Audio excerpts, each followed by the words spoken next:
मत्ती 7 के 15 में अगर हम पढ़ेंगे तो क्या लिखा हुआ है? झूठे भविष्यवक्ताओं से सावधान रहो। बोल के बताना है, क्या लिखा है? बोल के बताना है। हाँ, झूठे भविष्यवक्ताओं से, झूठे व्यक्तियों से, झूठे लोगों से, जो हमें अलग करेंगे महिमा के निवास से, जो हमें अज्ञानता की दशा में लेके जाएंगे, जो हमें पाप की दशा में लेके जाएंगे और हमारे मनों को कठोर करेंगे। स्वतंत्रता के बजाय हम कठोर होते जाते हैं। और कहूंगा कि क्या आपने प्रार्थना किया? आपने कहा नहीं, मैंने प्रार्थना नहीं किया, मैं वैसे ही अभी चल रहा हूं। आपके मनों में कहीं ना कहीं कठोरता का जगह हो गया और आप एक नई विरासत को पाने वाले नहीं हो। आप उसी पुराने विरासत में रहते हो जहां पर उम्मीदें नहीं है, जहां पर पाप का बल है, जहां पर निराशा है, जहां पर थकान है और जहां पर एक मटमैली जिंदगी है। आप वहीं पड़े रहते हो क्योंकि आपने उन झूठी बातों को अपने अंदर जगह दे दिया, दोष युक्त बातों को अपने अंदर जगह दे दिया। जहां पर एक झूठा बात था, जहां पर फरेब की बातें थी, लज्जा की बातें थी, आपने उसको अपने अंदर जगह दे दिया और इसलिए अब आप उस शक्ति में प्रवेश करने वाले नहीं होते हैं, उस अलौकिक बातों को धारण करने वाले नहीं होते हैं जो आपके लिए मसीह तैयार करता है। आप सोच रहे होते कि मुझे 4 महीने हो गए, मुझे 5 महीने हो गए, मुझे 6 महीने हो गए, पर हमें सावधान। क्या लिखा है वचन? देखिए क्या लिखा हुआ है? सावधान, जो भेड़ के वेश में तुम्हारे पास आते हैं। भेड़ों के वेश में, अगर वहां देखें आप, आंखें खोलें सब जन, बोलिए भेड़ों के वेश में आते हैं, आते हैं, परंतु अंतर में फाड़ने वाले भेड़िए हैं। क्या है वो? ओ जी आप भी विश्वासी हो? हाँ जी, अगला भी विश्वासी है, पर आपका जीवन खराई पे है, उसका जीवन पाप की दशाओं में है। शायद वो भेड़िए के रूप में आपके पास आ सकता है और वो आपको गलत चीजें सौंपने का प्रयास करेगा। पर एक बात याद रखना, एक बात याद रखना, वो कुछ तो कहेगा जैसे 7:1 में लिखा गया है। पढ़िए 7:1, क्या कहेगा वो? यही चीज। क्या करेगा वो? दोष, दोष और दोष। दोष लगाने की प्रक्रिया के साथ आपके पास आएगा। हेलो, समझ रहे क्या है आप? कैसे आएगा? हां, कैसे आएगा आपके पास?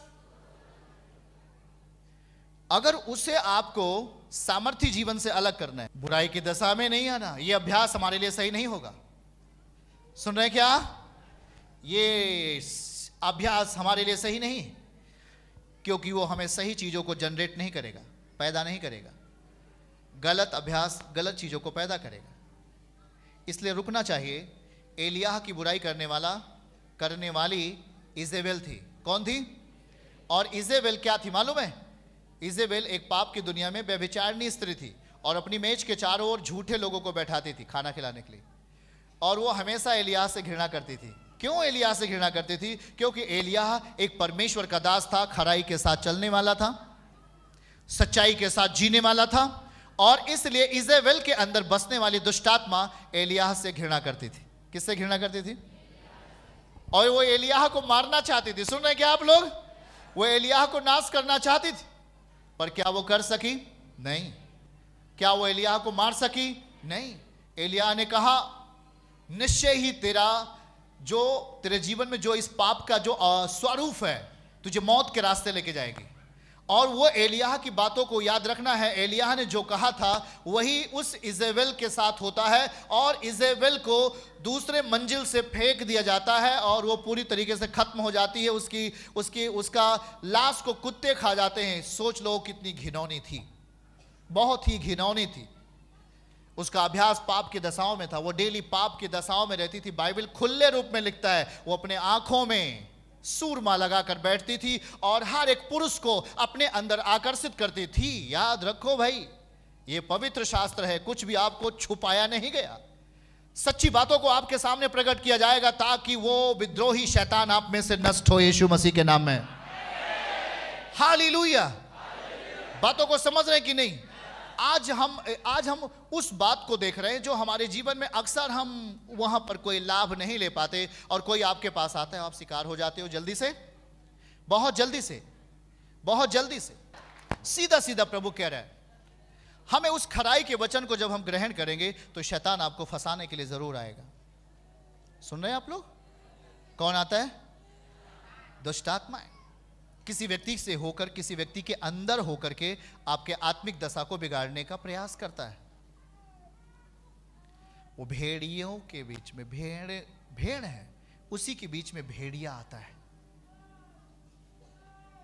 हेलो, हंसो पर ध्यान से सुनो हमारी बातों को। देखो, भेड़िया दिखाओ उसको। झूठे भविष्यवक्ताओं से सावधान रहो। क्या बोलता वो? आपने बरकत पाई, आपने चंगाई पाई, आपने जीवन पाया, आपने आशीष पाई, सब डिलीट कर देगा शैतान। आपके अंदर पुरानी गवाहियां आप भूल जाओगे। आपके प्रति शैतान, परमेश्वर के प्रति आपके अंदर नफरत पैदा कर देता है जब आप गलत चीजों को स्वीकार करते हो। जब आप गलत चीजों को स्वीकार करते हो, आप लोग यहां पर हो, आप घर जाकर ये दूसरों को भी बताना है कि हमें किस तरीके से जीवन जीना चाहिए। खराई के साथ उनके कान में जरूर एक बार कहो, क्योंकि तभी हमारे लिए स्वर्गीय रास्ता खुला हुआ है। अन्यथा हम उन झूठे लोगों के द्वारा छल कर लिए जाएंगे और आपके खाते में केवल रोना होगा। हम स्वर्गीय स्थानों के लिए तैयार हो रहे हैं, ना कि हम शरीर के लिए जीवन जीने के लिए, ना कि हम शरीर के अनुसार जीवन जीने के लिए, पर हम एक आत्मिक जीवन जीने के लिए तैयार होते हैं, जहां पे प्रभु आपसे बात कर रहे हैं। यीशु कह रहा है, जिस नाप से तुम नापोगे उसी नाप से तुम्हारे लिए भी नापा जाएगा। इसलिए हमारी नाप पवित्रताई से शुरू होनी चाहिए। आमीन बोलो। हमारी नाप सच्चाई से और खराई से शुरू होनी चाहिए यीशु के नाम में। तब परमेश्वर भी हमारे लिए नापता है और हम ऊंचे दिखाई देने लगते हैं यीशु मसीह के नाम में। इसीलिए छल करने वालों से हमें दूर रहना है। छलिया लोगों से हमें दूर रहना है, जो भेड़ों के भेष में आपके साथ आते हैं, आपके सामने आते, आपके घर में आते हैं और आपको महिमा के निवास से, आपको उस शक्तिशाली वातावरण से आपको अलग करते हैं। पड़ोसी को बोलो सावधान।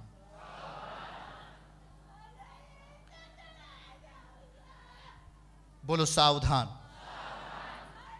किस तरीके से हमें सावधान रहना है, यह प्रभु आपको बता रहा है। आप अपने परिवार के साथ रहकर भी आप अपना जीवन पवित्रताई से जी सकते हैं। आप अपने घरानों में एक जिम्मेदारी निभाते हुए भी आप एक पवित्रताई के साथ, सच्चाई के साथ और खराई के साथ जीवन जी सकते हैं। पर हमें वहां पर परमेश्वर के बल की जरूरत है। आमीन। हमें उसकी अलौकिक शक्ति की जरूरत है। आमीन बोलो आप। तब वहां पर आप अपने जीवन में परमेश्वर के एक बड़े बल को देख पाओगे।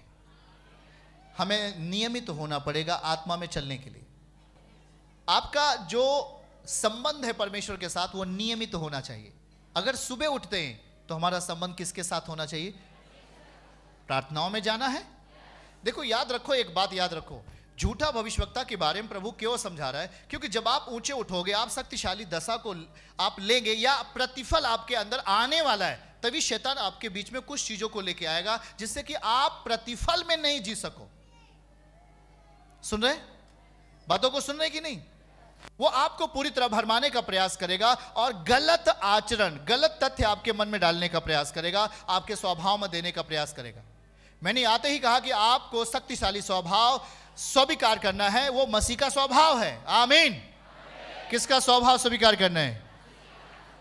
मैं कह रहा हूं, आप यदि शक्तिशाली बने तो गवाहियां आपके परिवार में होंगे यीशु के नाम में। आपको परमेश्वर के वचन के साथ शक्तिशाली बनना है, वहां पर गलत चीजों को शामिल नहीं करना है, सीधा सीधा नहीं करना है। अगला कदम आपकी बढ़ोतरी का होगा। चर्च की सभी प्रार्थनाओं को और परमेश्वर के दास के द्वारा टीचिंग सुनने के लिए और अपडेट्स को जानने के लिए हमारे इस चैनल को सब्सक्राइब करें और साथ में बेल आइकन को जरूर दबाएं ताकि जब भी लाइव प्रार्थना हो तो सबसे पहले आप देख सकें।